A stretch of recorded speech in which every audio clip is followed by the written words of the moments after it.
I showed up there, and there's the folks up front, playing their guitars with the overhead projector and singing these songs that sounded weird to me, coming from a Presbyterian background, and these choruses. And then they had a speaker get up, and all this prayer going on. And I remember thinking to myself, this is too much. These are like a little weird, people. They're fanatical. They're probably very good people, but like total disconnect.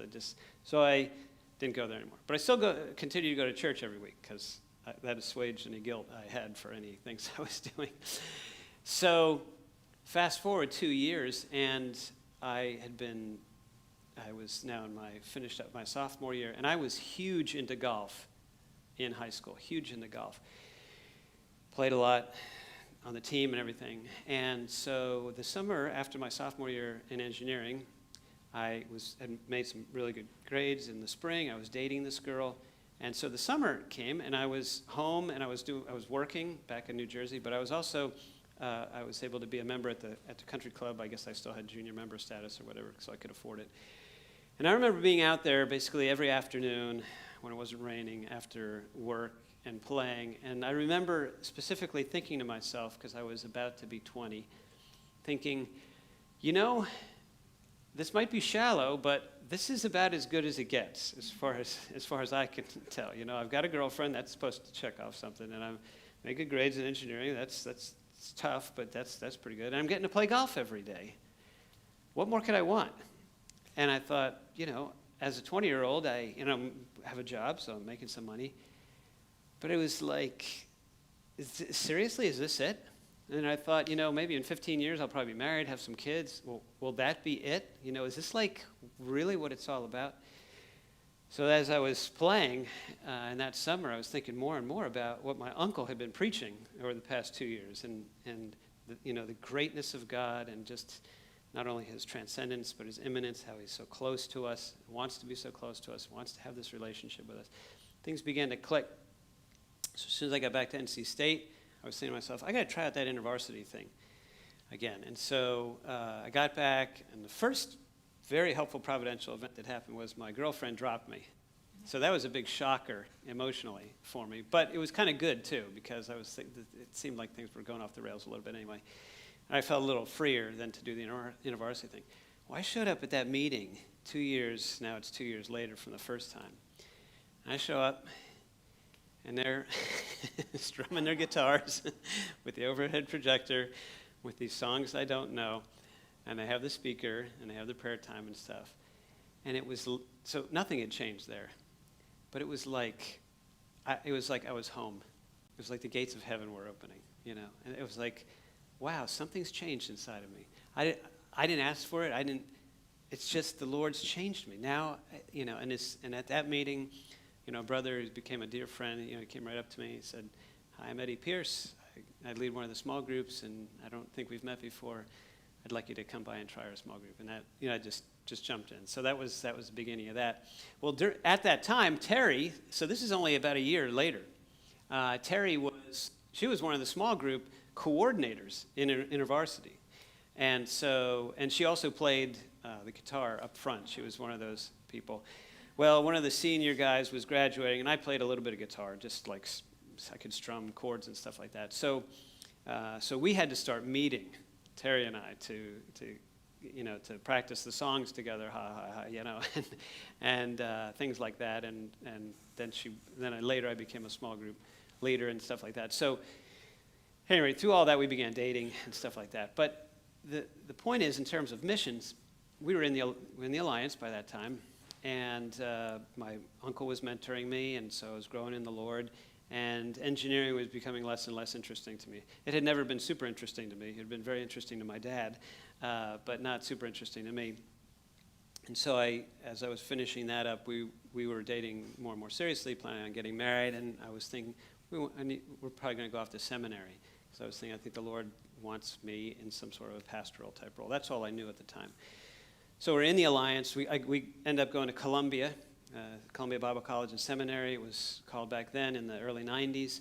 And we're put in a small group with all these proto-missionaries, who 3 years later are going to be popped out and sent out with frontiers or pioneers or GEM or whoever, all these different mission groups. And we were all about missions. Terry and I were like, we will be praying for you. Go have a wonderful ministry. We'll continue to pray, and we will see you in glory.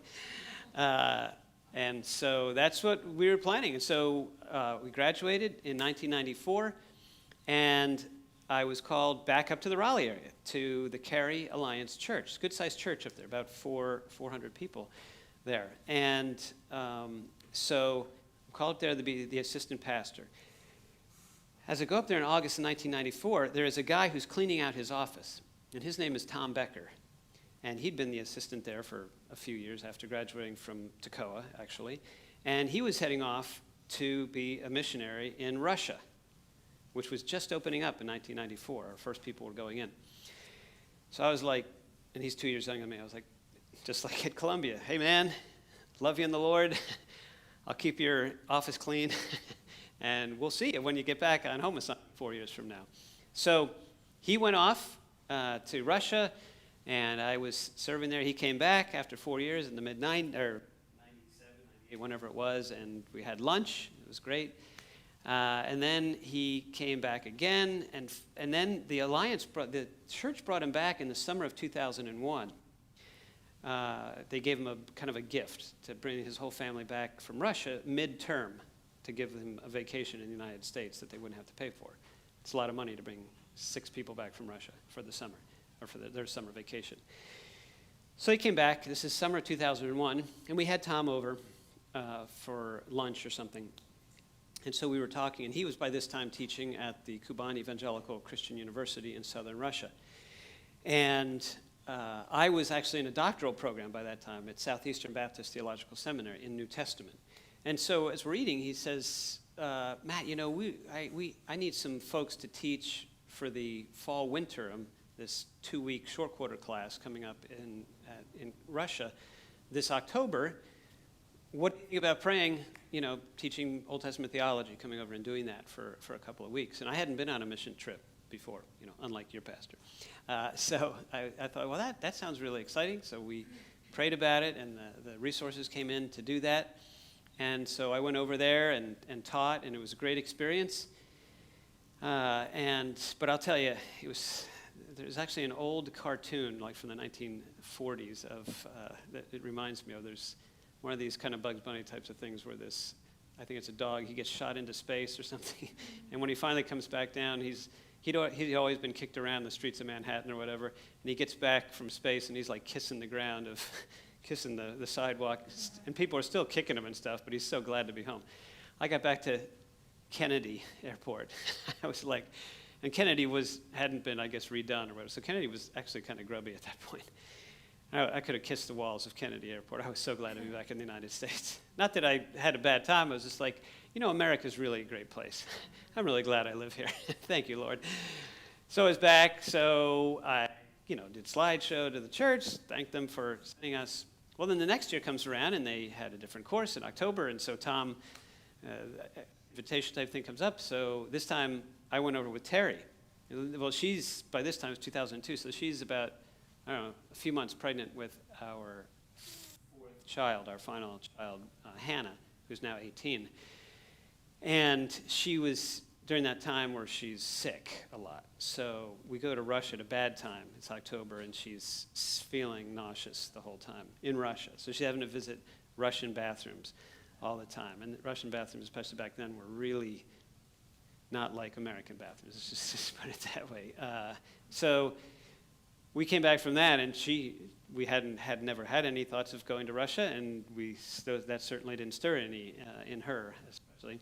Well, after that, Tom starts writing. Tom Becker, he's over there. He says, I'm going to be coming home on my home assignment here next year, and I've been praying about it, and I'd like you to pray about possibly coming over here to teach for a year.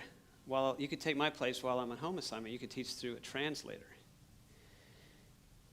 Well, I didn't like that. I didn't like that, because that's a great way to get somebody to do something, right? Because if you ask somebody to pray about something, you have them over a barrel, because what are they going to say? Well, I already know the Lord's will. I don't need to pray about it. They can't do that. They have to pray, and then that gets things started.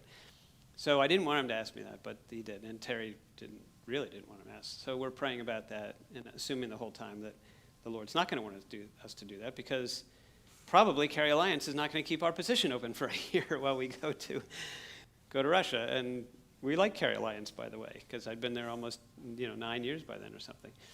So then while he's telling me about this, then he starts salting in other stuff. He says, Phil Arndt, was another missionary on the field there. Phil has his home assignment the year after I do. So I was thinking about this. Why don't you, when you're praying about coming over for a year, why don't you pray about coming over for 2 years? Because then you can teach some of Phil's courses, and if you come over for 2 years, the Alliance will pay for your health insurance.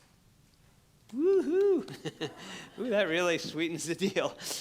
Because for that, it would be raising support, basically, from the church or from whomever. It wouldn't be Great Commission type of thing at that point. So we're praying about that, absolutely thinking the Lord, please don't send me to Africa like the old song said. So then the Alliance hears about it. The national office, maybe Tom, being Tom, sent something. So we start getting like calls, emails from them. They're saying, why don't you, 2 years is tough. You have 3 kids, soon you can have 4 kids. 2 years is tough to do that. Listen, we have a position called a missionary associate position. It's a 4-year contractual thing. It's just one and done. 4 years and you're done. Okay, there's you don't have to re-up. It's not a career mission thing. It's just 4 years and done, and we'll pay for everything. We'll cover it. It'll come under the Great Commission Fund. Well, that still wasn't really very enticing to us, but we're praying that and stuff. And Terry, Terry was really struggling because I at least would have something to do over there. Like I was going over to teach in the Bible class there. Terry would basically just be raising 4 kids, homeschooling these little kids, now in a situation where there's no support, and she doesn't even really know the language, and the friendships drop way off and stuff like that. So, but the Lord had really been working on her, especially through a book by John Piper, a little book called Don't Waste Your Life, helping to help her to see that a lot of her fears and stuff were kind of fear of man, or not really trusting the Lord. It's like that. And so we got to the place where we were like, okay, I guess Carey Alliance is over because they're not going to hold our position for 4 years. So we'll trust the Lord. If He's opening this door, we'll go start taking steps to walk through it. So we had our first interview in the fall of 2003, and then we had our final one, supposedly, in the spring of 2004 to be sent out that summer. And this was when General Council was held every year. So we would, I don't know if you've ever been to a General Council of the Alliance. There's all these pastors and their wives and people there, like hundreds, a couple thousand, I guess there are. And then there's a big missionary parade. And then they have this big thing at the end where they send off the new missionaries. It's a big rah-rah type thing. It's great. It really is great. But looking back, we were just scared. There was a lot of scared, that particular one. So at any rate, we have the second interview in March. Seemed to go all right. But then we didn't hear anything from the Alliance, like that you've been approved. So part of me is like, maybe we failed. That would be cool. And then early May, so now it's only like a month before council, they call up and they say, listen, we're really sorry that we haven't gotten back to you sooner on this. The interview went great, but we've been talking with the field. And this was when the Alliance was transitioning from having to send your children away when they're 6 years old to a boarding school, which is what they had traditionally always done. And they were experimenting with different fields, and Russia was one of the fields.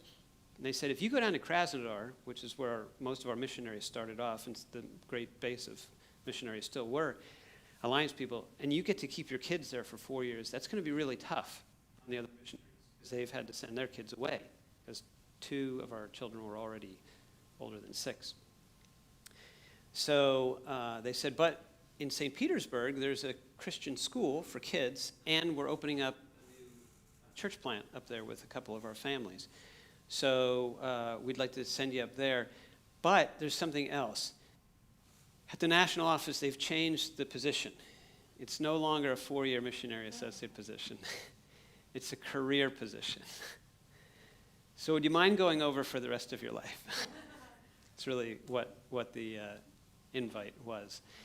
And so that was really challenging because, I don't know, it's kind of like, when you go through marriage counseling, they say now, remember, there's no back door, which is really great.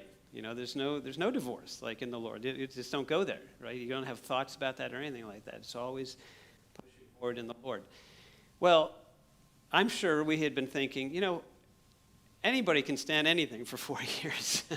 The Lord will supply for us. But after 4 years, we can look back and say that was a great experience type of thing. But we were still on the cusp of in that generation where if you say career, you're supposed to mean it type of thing. So I felt before the Lord like if we sign the dotted line, so to speak, to go as career, that we really are going, unless the Lord really starts closing doors in the future, because that's what we said we were going to do, type of thing.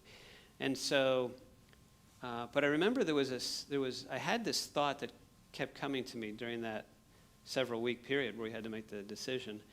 And it wasn't a vision. It was never a vision or anything like that, but it was a thought, a recurring thought that kept coming back. And it was this kind of an image of me after either the Lord comes back or I've died, and I'm in glory with the Lord. And one day the Lord, like I said, this isn't a vision. It wasn't a vision.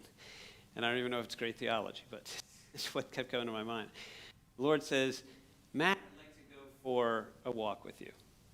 I don't know how often you get to go for walks with the Lord. In glory, I don't know any of those things, but in my little mind, that's what was going on. And so, yeah, that's wonderful, Lord. So we started taking a walk in glory, and he starts recounting my life to me and says, Matt, I love you. You're my son. I'm so glad you're here with me in glory. Just want to review your life and go over some things with you. And I was like, that's great, Lord, thanks. And he said, remember how I had you born there in America, and you had all those opportunities to hear about me? I was like, yeah, that was great, Lord. I really appreciate that, being born in America there. And you had your mom and your grandma especially were praying for you and telling you about me, bringing you to church and stuff. It's like, yeah, that was great, Lord. And then, remember, I gave you a good education and then brought you to myself and introduced you to your wonderful wife, Terry. Yeah, Lord, that was great. And gave you that further biblical, theological training. And then I gave you 10 years of pastoral ministry stateside. And when you were 38, remember, I gave you the opportunity to go over and help stabilize and deepen the budding evangelical movement there in Russia. I would have been like, yeah, I remember that, Lord. And then there was a question where he says, and the thing I had going in my mind, why did you stay? Like, why did you stay back in the States? Now, this is after life is over and all that stuff. So if we hadn't have gone. And I kept thinking, what would I answer the Lord if something like that ever happens in eternity? Like right now I'm on the cusp of that, saying no or saying yes. And if he would ever ask me, why didn't you go? What would I tell him? What am I telling myself right now? And there were lots of good reasons, like, my family's here in America, and my friends are here in America, and statistically it's a lot safer for my kids here in America. And quite frankly, Lord, I like it here in America a whole lot more than I like it in Russia. And I still do, frankly. But, when you're thinking about eternity, those answers are just like chaff. It's just like gets blown away. It's like nothing burgers. So that was one of the key things that the Lord used for me to say, Matt, I'm not exactly, because I've never been huge necessarily on the call that everybody has to have this special call. But for me, it was almost maybe like an anti-call. It was like, do you have any good reason not to go? Do you have anything that's holding you here that's of eternal importance? Like, are your parents, Paul talks about if you don't care for your family, you're worse than an unbeliever. Matt, I'm taking care of your parents. They're doing just fine. And you have a sister here. She's a pastor's wife. They'll be just fine. So there was nothing really holding us there, and there was everything. The doors were wide open to go. So we went. And so that's where I want to pick up now with some of the slides. And just to finish with that, actually, before we move on, the promise was never that he'll make sure nothing bad does happen. Like, he never said, listen, Matt, I'll cut you a deal. If you go, I'll make sure your marriage doesn't fall apart. Or I'll make sure none of your kids gets killed, or something, run over by a tram or a subway or something like that. No, you step out just like we do when we trust the Lord in anything. You step out and he says, you trust me, I will provide. As you lean on me, I will provide. But I'm not going to tell you exactly how I'm going to provide in every situation. And so it has been hard over in Russia. There's been all sorts of interesting things, and I look back and I say, I'm so thankful for it. When I talk with our children, our youngest, like I said, is 18 now, and I've talked to them regularly over the years, and since they would move on and come back to go to college, and say, what do you think of those years?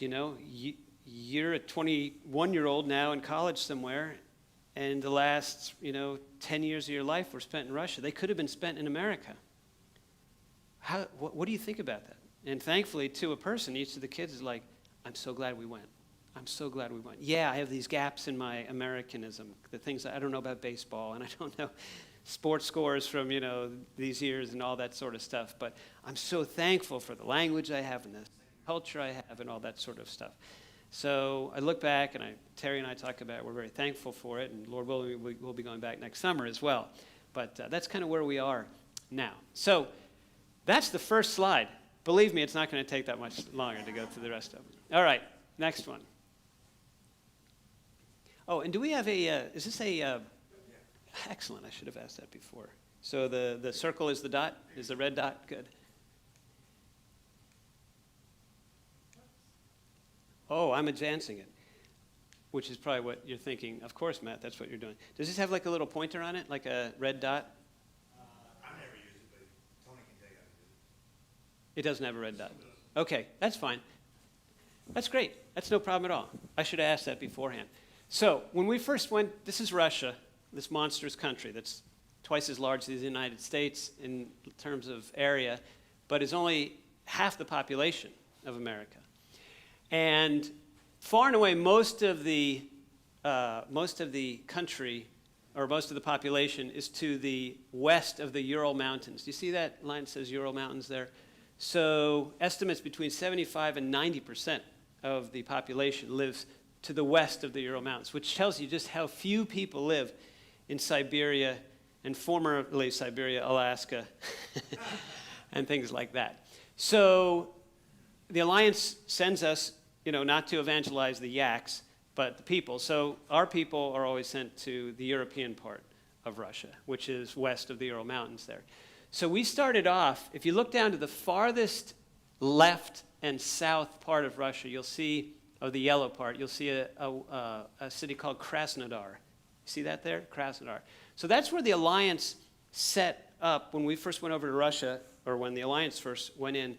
We set up shop there, so to speak, because there was an evangelical mission there already, post-Soviet mission, that was very similar to the Alliance in their outlook and stuff. And so we partnered with them, and we still do. And they're called now the Evangelical Christian and Missionary Union. If that sounds something like the Christian and Missionary Alliance, it's because they're a sister organization. So their home base is still down there, and they have a Bible college down there. The Kuban Evangelical Christian University is down there.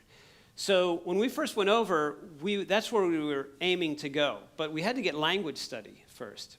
So if you're sent to, it depends on the kind of language you're studying. If you go over to be, an international worker to whatever country, some languages you can pick up, if you're an American and have English, you can pick up some languages like Spanish and stuff easier than some other languages like Chinese or Russian.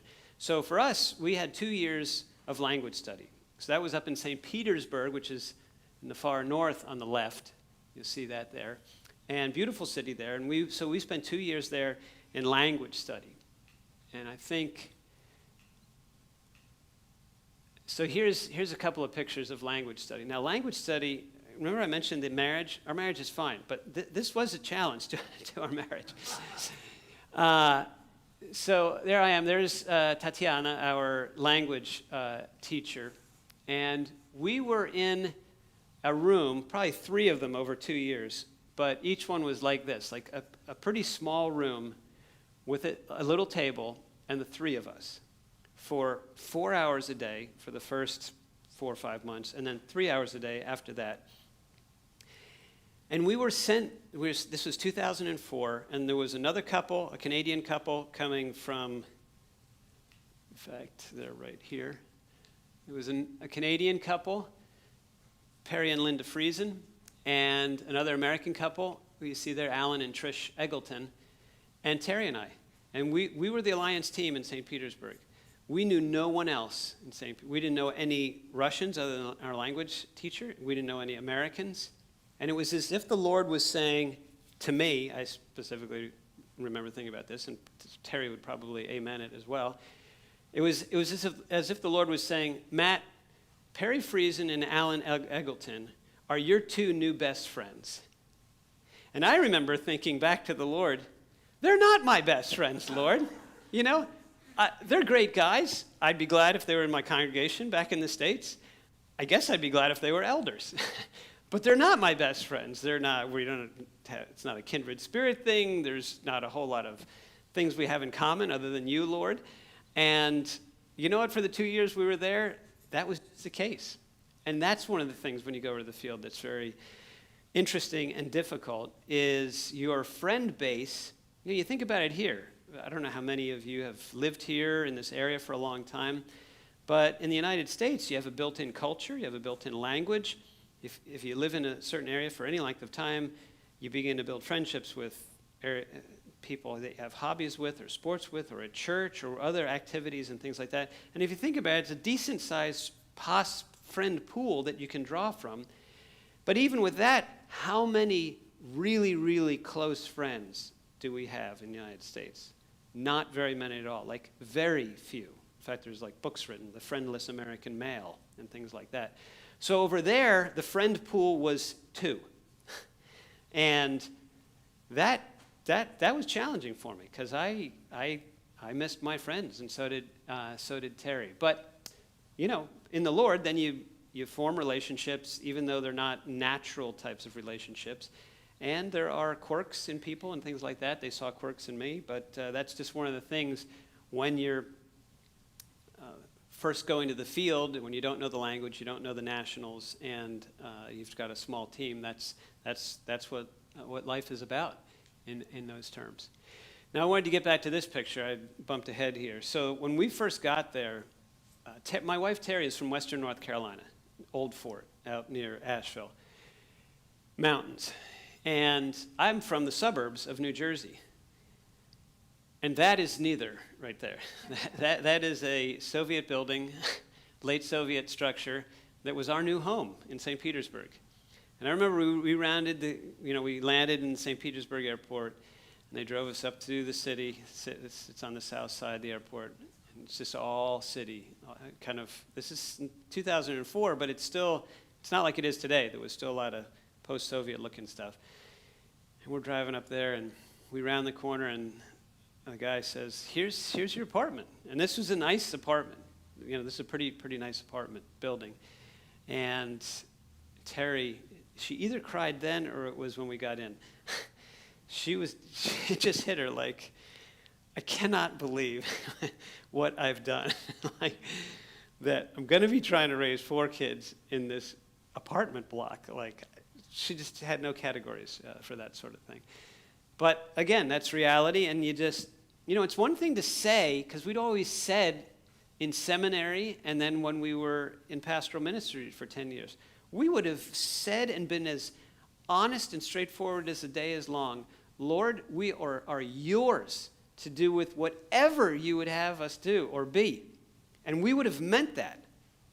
But then when he actually does give you the opportunity, now it's a whole new story. You know, you think you're committed or you think you're all on board until he actually says, okay, try it. You know, it reminds me of that story of the high wire guy over Niagara Falls, where, he goes across, falls on the wire, and everybody cheers and claps and everything, and then he says, "How many of you think I could carry someone across?" And they're all like, "Yeah, you're so good, you can carry somebody across." And then he says, "Who will be first?"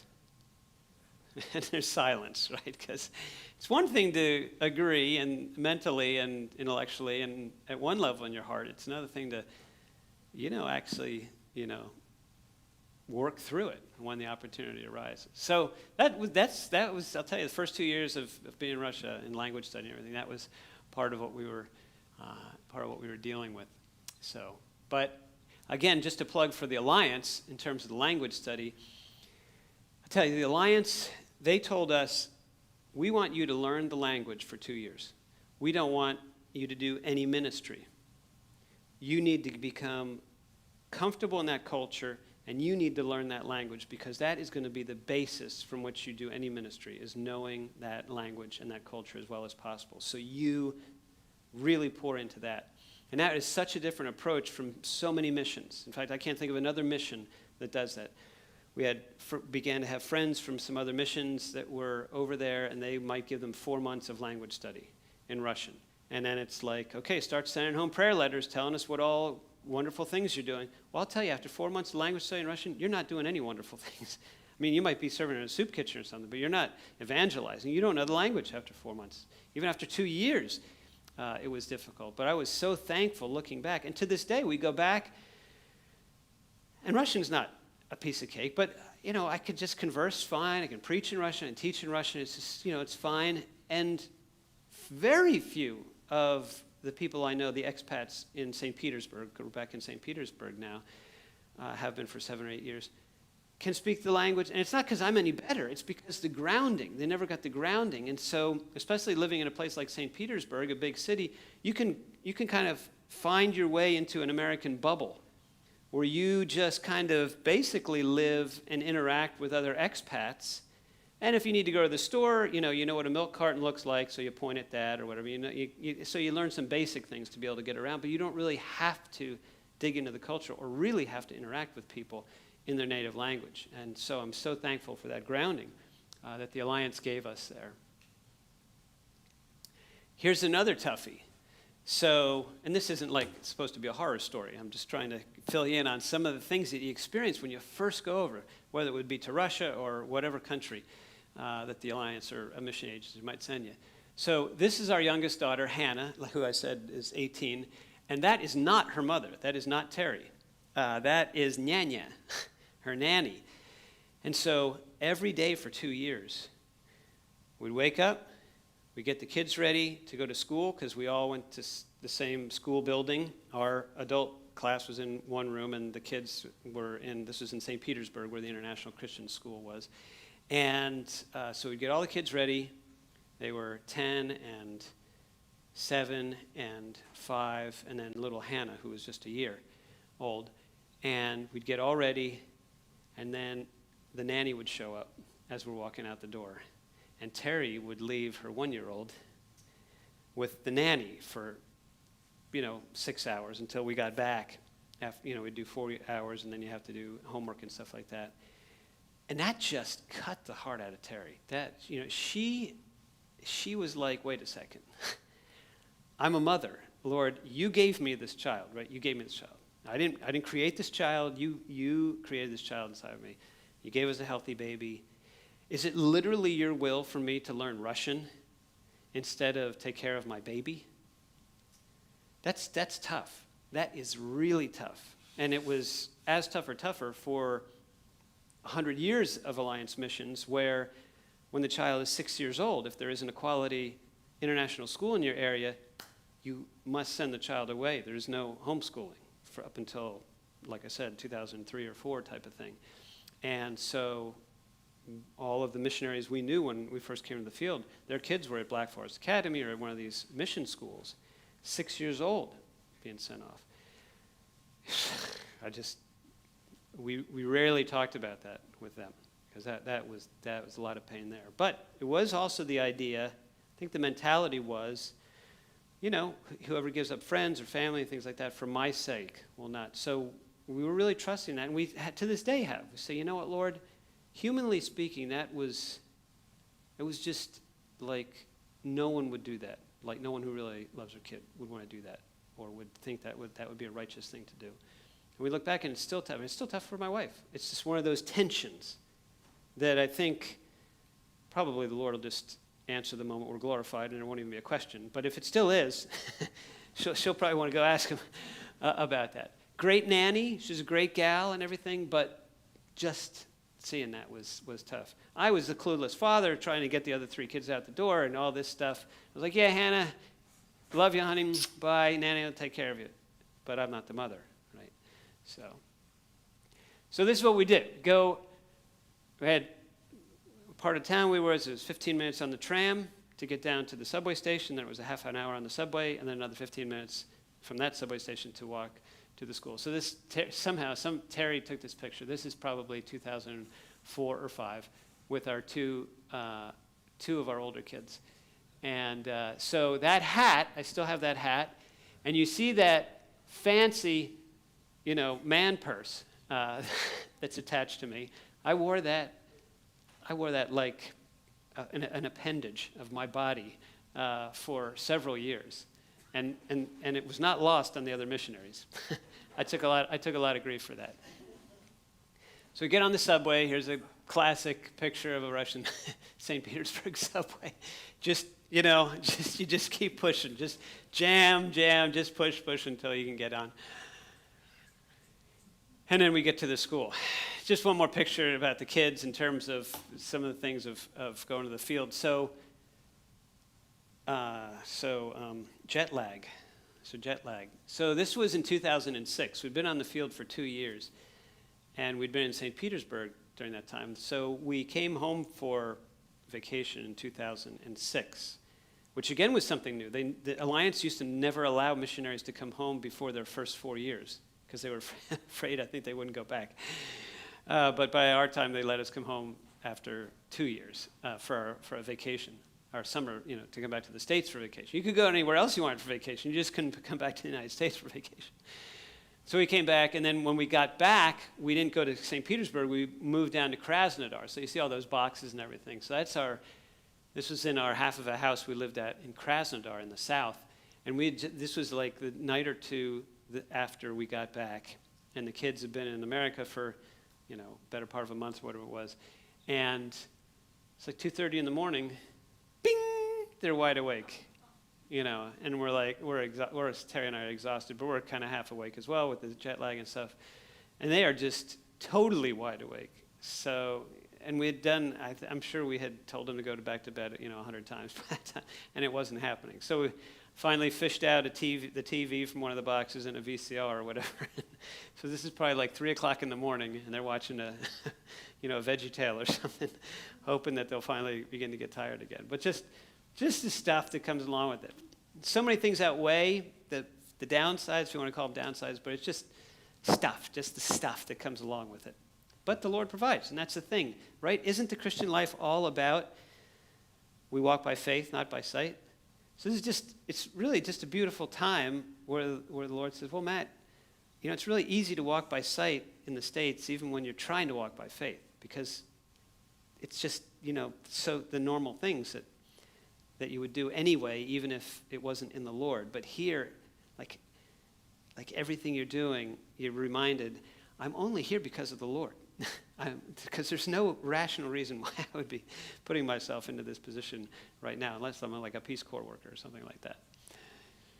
So there's another picture of the kids. So it's St. Petersburg, and this is our first fall, I'm sure.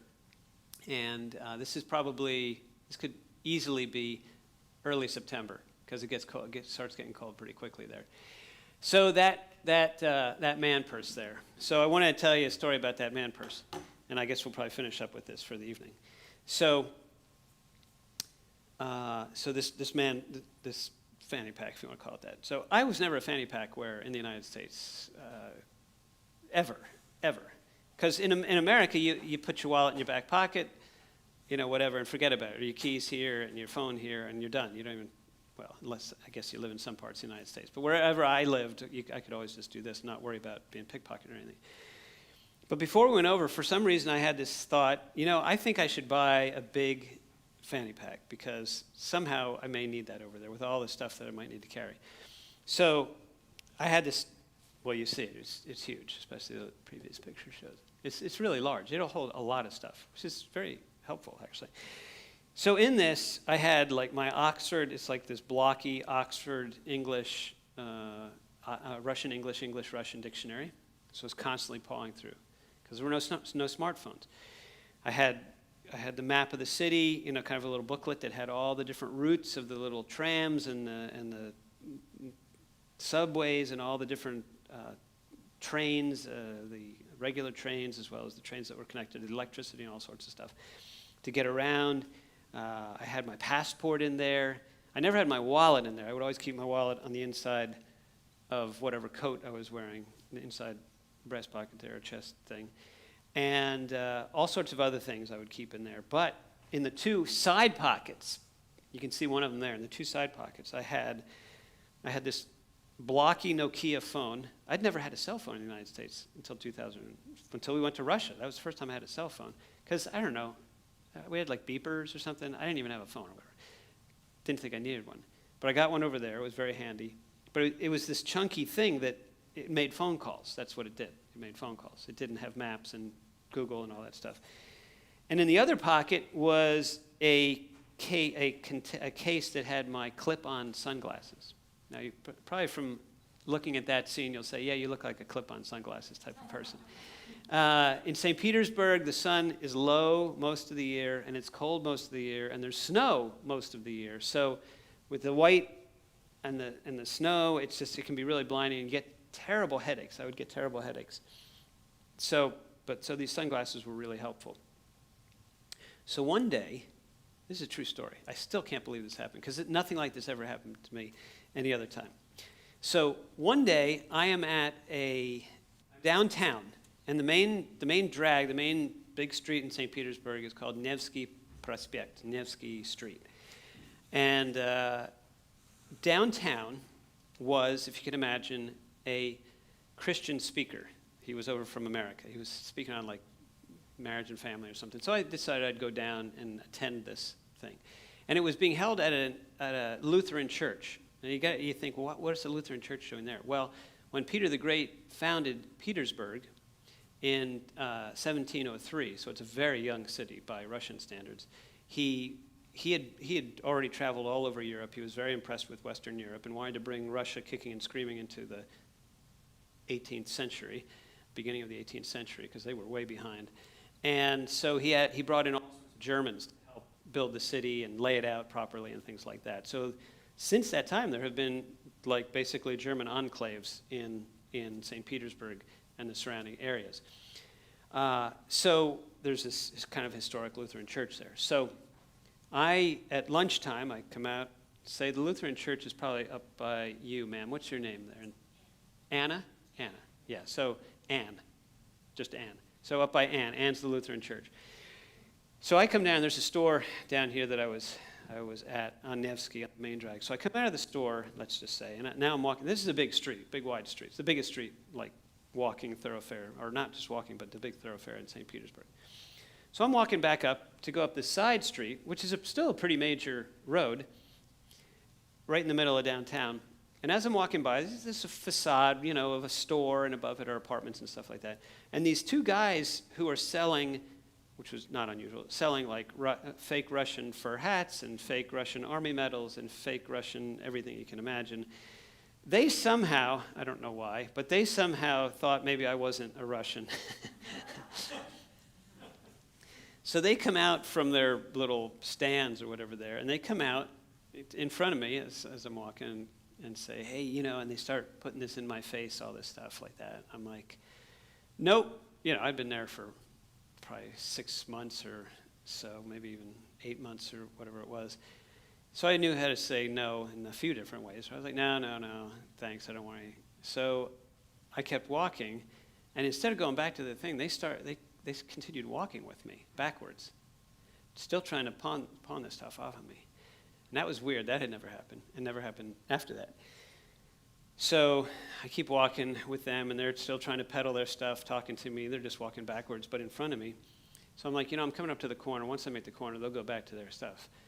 So I make the turn, and I go up, and guess what? They're very skilled. They make the turn with me.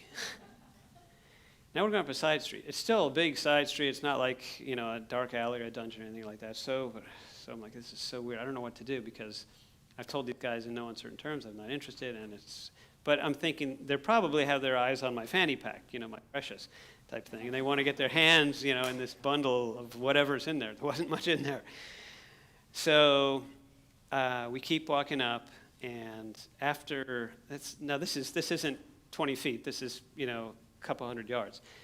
So finally one guy breaks off, and the other guy keeps up, and he finally, I'm not even up to the church yet, and the second guy finally breaks off and walks away. So I'm like, that was the weirdest thing. I looked down to check to make sure everything's fine, but these guys were out here, so it was like there was no problem. I was just kind of instinctual to look down. Well, the central pocket I had tied, so that was nice and that was secure, but the two outer pockets, the strings were open, and the phone and my sunglasses were gone, the sunglasses case. And I was so livid. I was livid at these guys, for doing this. I'm a missionary, keep that in mind. Livid. So I turn back and look back down toward Nevsky, and of course they're gone. But I remembered that about halfway back, there was an arch in the facade of the building, because the streets are lined by these buildings, and there was this arch where you could walk through in the outdoor air, basically through the building, but still being outside, to the back side of the building, where it really is kind of like, not a dungeon, but it's kind of the alley back there, but it's still open to the sky and stuff, but there is garbage cans and stuff, but a big open area there. So I start running down, and I turn in this thing. I'm thinking maybe the guys went through there. So I run through this archway, and as I'm going through, there's some college-age looking kids coming through. Also, they're walking as I'm running, and they're kind of doing like this number, like maybe the person or people you're looking for went that way. So I'm like, yeah, thanks, spasiba. So I run through the other side, and I get out, and it's a big open area. It's where the garbage can. It's still a big open area. Well, I see one of my guys. He's up that way about, I don't know how far you can throw a blocky little Nokia cell phone from 2004.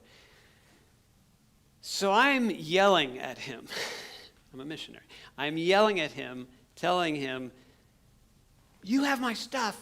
However I could say it in Russian, I'm sure it was terrible. Stop, you have my stuff, I want my stuff back.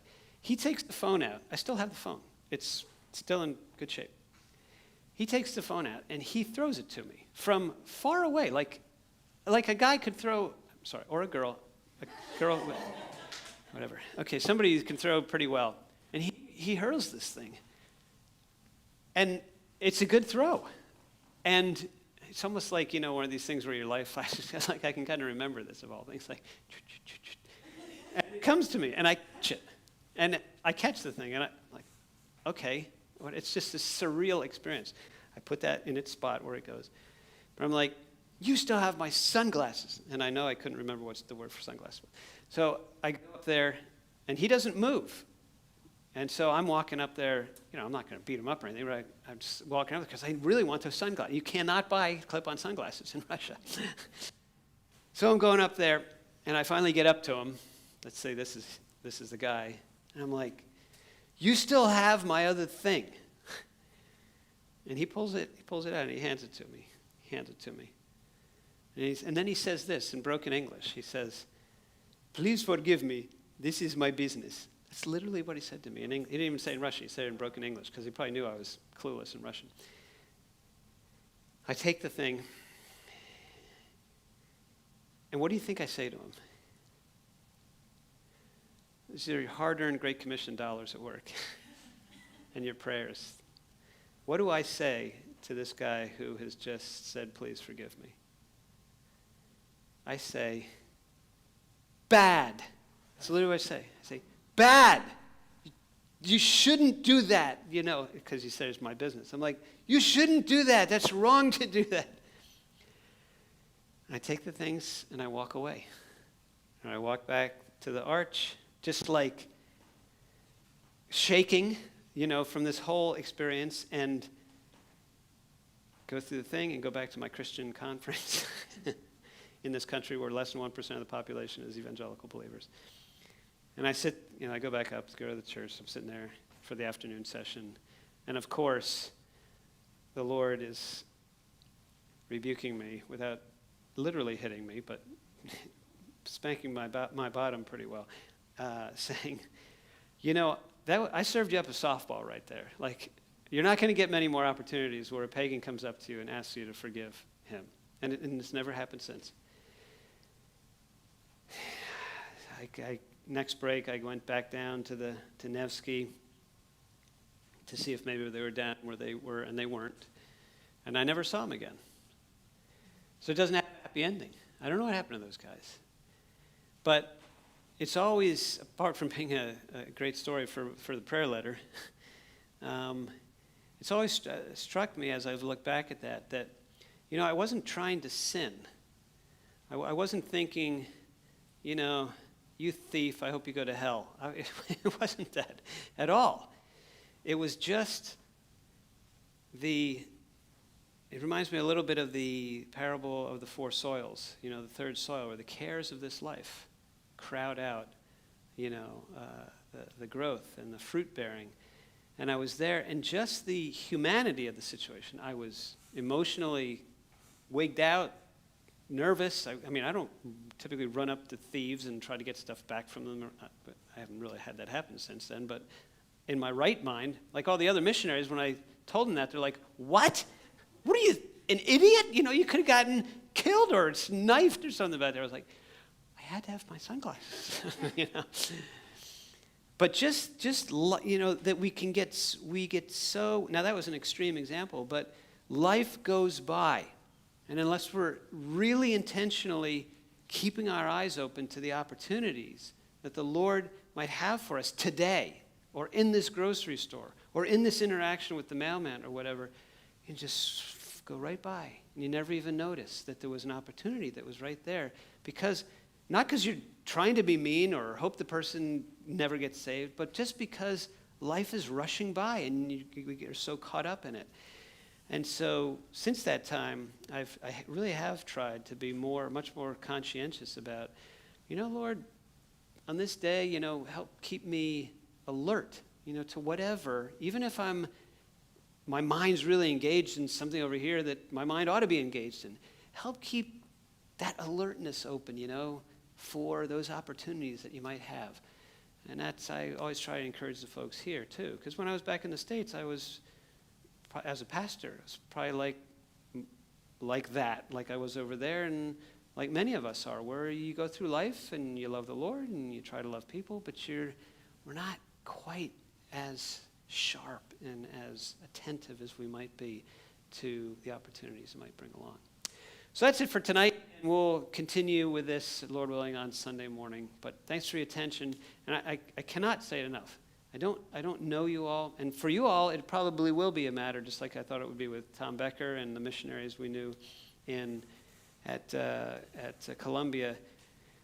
Most of you, the reality is, I probably won't see you again. We won't see each other again, brothers and sisters, until glory.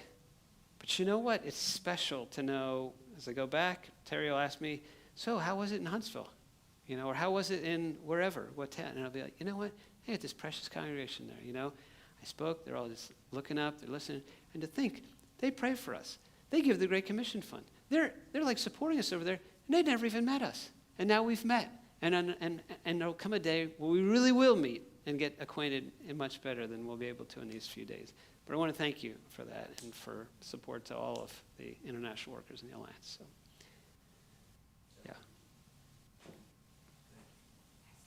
Thanks.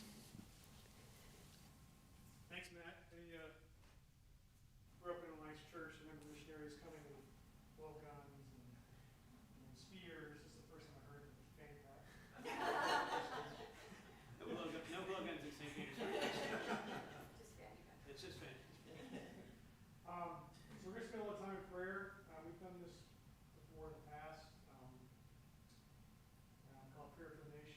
we have more boards that we could set up. We set up 4. So we have one here for Japan, and you see a picture of Jonathan and Lauren Breel here. We've been praying for them, support them. They're trying to get to Japan. Let's go and settle down. If you look hard, you'll see a picture of Tony and I when we were in Japan. In the back is just a board for basically secular nations, the whole list of nations there that have very low numbers of Christians. So, pick a few to pray about if you want. Back here is Huntsville, and we've got a picture of Montview on there. There's a school we support down the street. Our church, our neighborhood. And here's Russia. I pulled off some nice pictures of St. Petersburg. And there's some words here on what I pulled from the website. I'm sure we'll talk about that on Sunday, but the school networks that and so forth. So pray for that. So if we could start with it, we've got at least 3 people to start at each station. I'll have a timer. We'll spend 8 minutes each station. You can take turns praying. You don't need to pray out loud if you don't want, pray silently. And I'll say amen after 8 minutes, and we'll rotate clockwise for you guys. That means we rotate this way.